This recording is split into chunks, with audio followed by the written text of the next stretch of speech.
exact. Well, it changes. The first one is 1950s different. pastiche. That one's the 60s one. The 50s one is WandaVision.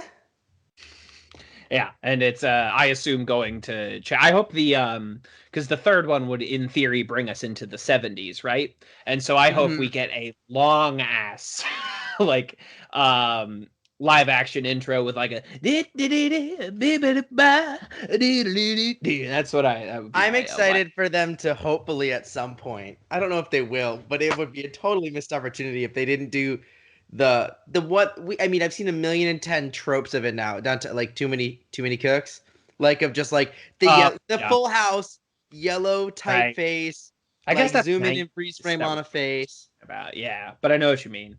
I okay. Here's money down. Here's what I'm gonna say. They're going to do a pastiche of the All in the Family opening credits, where it's what the Family Guy opening credits are a parody of.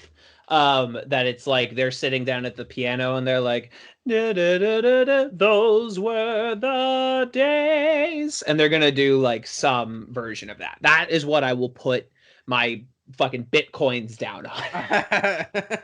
You don't have Bitcoin, do you? Do you have no, Bitcoin? You... do I have? I don't know what that is. I don't know how that works. On the computer, but I don't know. I know that it just like lost a ton of like what little legitimacy it had by essentially the problem that Bitcoin proprietors had always been afraid of, is that no one would back up Bitcoin by getting it. So there's not enough people for it to be a sustainable, viable currency unto itself. Right. So stupid. Yeah, it's very silly. I mean, I guess, every idea like that is silly until it's the new big idea that like changes. Yeah. If everything, Bitcoin was not it. But something that, I don't know. It's all banana. Yeah. I don't know if you heard that story about that. Yeah, but WandaVision. So this, I'm not even gonna edit these fucking WandaVision chats. This is just, I'm just gonna drop the file in the podcast. It's a little like, hey, there's a little like, we're talking about this. You want to listen to it? You don't have to. No, fuck off. I'm not going to edit it, nor am I committing to us doing this every single week. I don't think it's worth it for us doing it every single week. I think, I mean, if it might come up in our chats naturally, but honestly, I think this was like a double release. This was a big deal. This was the reintroduction of the Marvel Cinematic Universe into our lives again after a year hiatus, and now we're gonna get new episodes of something for the rest of the year.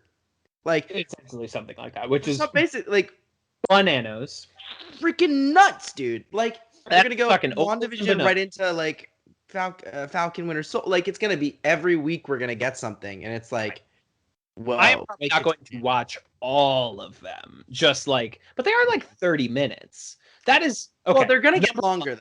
What I biggest phrase number one. These are 30-minute episodes. These are 30-minute contained episodes. They don't drag. They don't overstay their welcome. They get they do their thing, and they get out. I do believe I heard them say that only the first 3 episodes of WandaVision are 30 minutes, and the rest get longer. Yeah, I think it's like, structural. I think they're using it as a structural device. The thing that's really exciting about this is how they're using TV as a device, which is brilliant, as it's their introduction into like canon TV shows. We've had the Netflix shows, which are great. We've had Agents of S.H.I.E.L.D., which is fine. But this is like the first time that they're Agent Carter. That one's good. I apologize for missing that one. Thank you.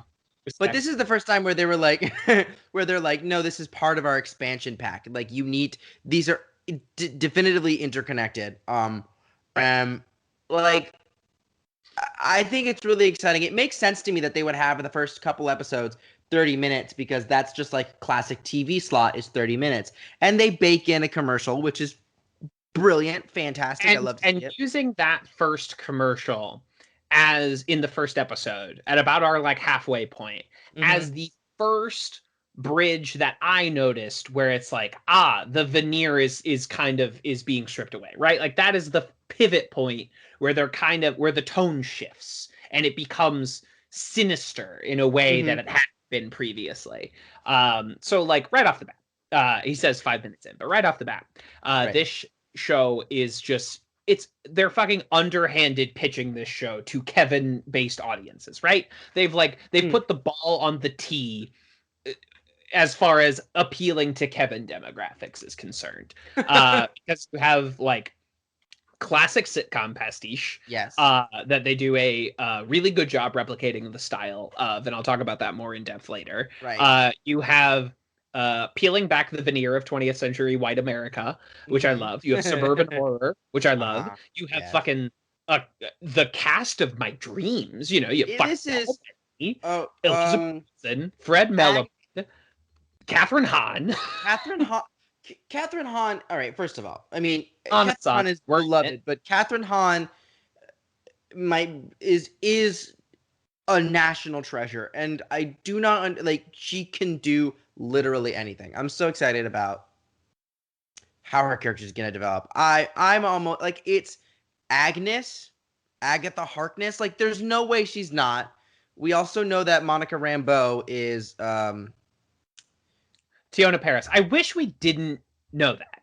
I wish that I didn't know that already, because I would love to be surprised. You know, I would love of that who have been a turn. But I've been also like Tiona Paris. I've been waiting on Hollywood to fucking capitalize on Paris since Chirac in 2014. Like I've been like about this. Yeah. I actually don't mind so much that I know that that's Monica Rambeau, because now I'm focusing on, okay, so Monica Rambeau must be an agent of S.W.O.R.D., right? How is she in here? It's my whole thing is because going through the first few episodes, I was like, okay, so is she trapped? Is she doing this herself? Is someone else doing this to her? What's going on? This is all very interesting. It's really unclear, and I'm excited to figure out. It's starting to seem like something's, I don't know. I'm really excited to figure out, okay, how did Monica Rambeau get in there? Right. Yeah, I'm excited to figure out how they all got in there. I mean, my hope is that she is conjuring this. Wanda is conjuring this herself. That she is not specifically trapped in someone else's idea. It's much more interesting to me if she does it herself. Like the Pixar model of the hero causes all the problems. Yeah. And then has to fix it. But I think my theory is this, though. I think it's pretty clear that Wanda is the one controlling this, especially once you get toward the end of episode 2, where she blatantly says no, and she rewinds it. Yeah. And you're like, oh, okay, I guess she can just do literally whatever she wants to with her powers, which is cool. Which is the way it should be. Big time House of M shit. Yeah, and so, like, I mean, also, like, there are references to House of M all throughout it. Like, the wine was called House of something with an M, so it was House of M. Agnes? Like, I don't know. Mephisto. Something like that. Some people thought Mephisto? It also it reminded them of Mephisto. It wasn't Mephisto. Here's my theory, right? And spoilers in case I'm right. I'm probably not. But here is my theory as to what's going on. It's not technically a spoiler. You don't know anything. That's true. I know. You're guessing. If you don't want to hear my theory, then like... Sure. Then why are you listening? Right. And this is, of course, I can't say that this is like me derived entirely by myself watching it and finding every single Easter egg. Like, I've also been like, you know, looking into, because there's so many little details that I was like, I want to see what other people are saying about it. And I've come to my own sort of conclusion that I think this is Wanda is controlling this, right? Mm-hmm. She has put herself into this realm. She is blocking everything out. I don't know necessarily why she's doing it, but she's created this entire pocket reality type thing. I think she was coerced into it by Mephisto and Agatha Harkness. Okay. And I don't actually know who Agatha Harkness is. She's like a famous witch. She's kind of like a mentor figure for Wanda at some point, but she's also like confusing and like she's kind of good, but also kind of evil. She's a fascinating character. I wish I knew more about her as well. But She's There's definitely reading that can be done if you if you search. It's there. There is content to be consumed, but like essentially, my theory is she I genuinely think at some point she made a deal with the devil. She made a deal with Mephisto, right? Okay. Through Agatha Harkness, who's another witch. And in doing that, she's trying to protect herself, and she's created this pocket reality. Agatha Harkness is there as Agnes, trying to help her keep a lid on this rapidly expanding pocket universe that she's deluding herself with subconsciously, right? Because we know in the comics she does stuff subconsciously all the time, and then she comes to understanding what her powers truly can handle. So I think she's being observed by Agatha Harkness, keeping her in this pocket because she made a deal with Mephisto, and Agents of S.W.O.R.D. are trying to figure out what's going on or save her or all this stuff, and they're trying to barge their way into this reality, and they're trying to get in touch with her, and the little things that we're seeing are people observing what's going on from the outside, trying to get in, and people breaching the barrier and quickly getting sucked into the reality or rejected from the reality by Wanda. So I don't know what the deal would have been that she made with Mephisto. I don't fully understand that relationship, but I have a feeling that there's something to do with that. If it's not Mephisto, it's definitely Agatha Harkness. She made a deal with Agatha Harkness at some point to like say, "Hey, I can get you this." Maybe it's the twins. Who knows what it is? Or there's some sort of relationship with Agatha Harkness that turned into Wanda creating this herself. It's very clear that she's the one that made this, and then it's S.W.O.R.D. agents trying to figure out Trying to figure out how to get saving. How do we stop this? It's affecting other things, et cetera, et cetera, et cetera. I don't know where it's going. I don't know anything about what's happening. I want to believe that Wiccan and Speed are going to be introduced and then maintained so that we can have them for Young Avengers. Do I think we're actually going to get them for Young Avengers? Probably not. I mean, okay. But if you're going to do Young Avengers, they're doing a Miss Marvel show that they're filming right now. If this show kind of backdoor introduces Wiccan, America Chavez is supposed to be coming in at some point. We've got America Chavez. Series, we've got and Kate Bishop, and I'm like, that's a Young Avengers. That's a Young Avengers. That's a Young Avengers. And if you want to do Iron Lad, then great. There you go. Fully rounded. Here we go. You could do an Iron Lad, and because we know Kang is coming at some point, but it might be strange to kind of we don't know. Kang is coming in Ant-Man 3, right? I think I don't keep track of the news because I like being surprised. But yes, it's in there, and it's Jonathan Majors, which is great. That rules. Fabulous. But yeah, I mean, and we're not gonna get a Hulkling. It won't make sense for them to dive into like. Actually, we might, but like it would take a lot of ease us into it. Bring him in on that show. There's no need to like do a bunch of groundwork leading up to it. Just bring him in on the show. Like whatever, they'll figure it out. It would be a very large expansion that would come with him, so it would be interesting to see what they do to change his story. I would be interested in seeing. Oh man, what's his name? Oh my gosh! No, Patriot. It would be interesting to see what they do with the Patriot character. Maybe twist him a bit. I would hope that they would change it a little bit from what they do in the comics, because there's a bit of an odd commentary on like it's no longer 2004.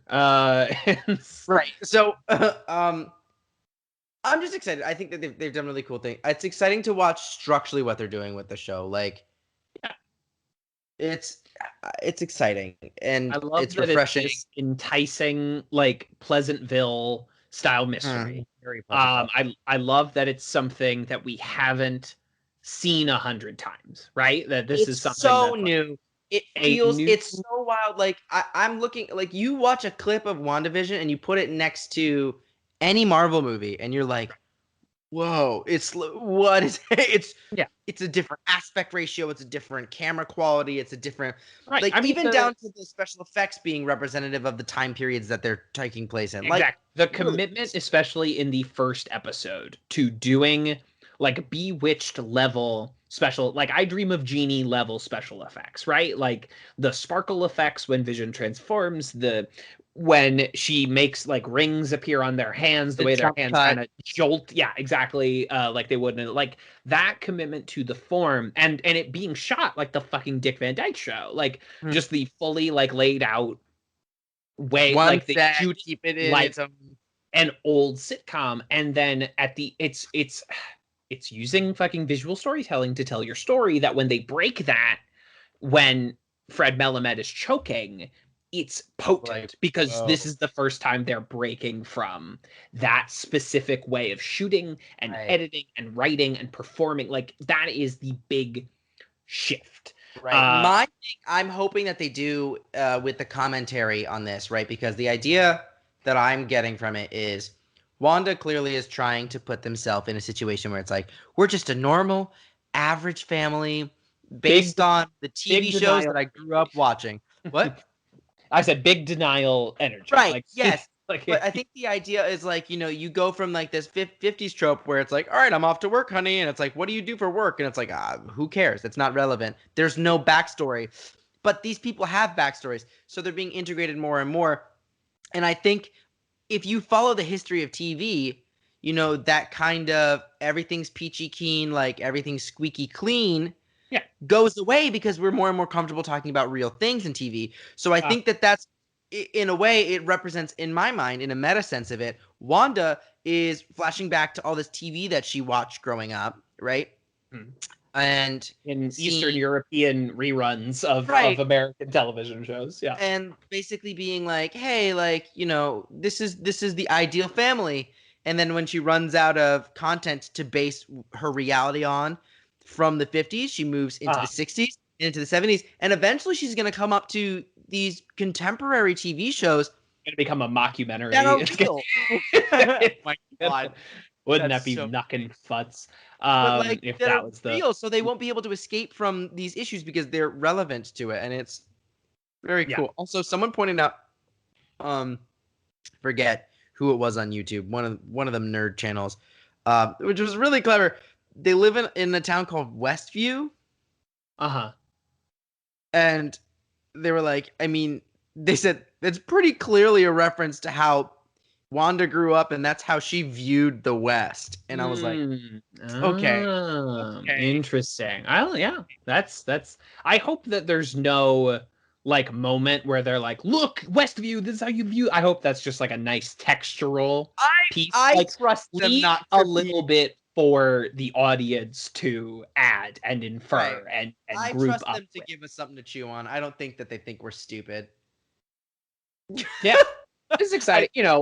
It's just really cool. This is the first time I've been like super, super excited about something that the MCU is putting out, basically since Endgame, I guess, which wasn't that many products ago, but has been a little bit of time. And it's just really interesting. And I am such a big fan of what they've done so far and where they're going and how much they're committing to this bit. That my greatest fear was that they would advertise it as, look at how like weird and interesting and horrific we're being, and then you would turn it on and it would just be regular Marvel. And their commitment to not doing that, because I think it will reach that point, especially like maybe 3/4 of the way through. I think we're gonna hit episode 6 and we're gonna be in full-blown Marvel mode. That might be true, but at that point they will have like done the running to get up to whatever they're doing. Right. I think also, I believe I heard around episode 4 is when we're going to start getting episodes that are like longer than 30 minutes. So I think that's when we're going to get a bit more. I think if they do it how I would want them to do it, we're going to keep this kind of pocket reality, like meta reality type thing. And we're also going to get it spliced with what's happening on the outside. That could be cool. That could be interesting. So that we're back and forth. Like, could you imagine switching aspect ratios on a regular basis in the middle of a TV show? That would be What is this? The Grand Budapest Hotel? What? What is this? A Breaking Bad cold open? What is this? Yeah. So that's very exciting. If they start doing like Better Call Saul level fucking cinematography tricks on this show. But anyway, we've seen the first couple episodes. The third episode comes out tomorrow as of the posting of this file. And I'm very excited. Again, not committing to us doing this every single week, but who knows? Maybe we'll want to. Maybe it will just be so fucking tasty that we'll want to do this anyway. So we'll see. I don't know. But anyway, this has been your fucking WandaVision catch up for the first couple episodes. Mustard. Now we're going to talk about The Witcher for an hour and a half. From Scarlet Witch to White Witch. Now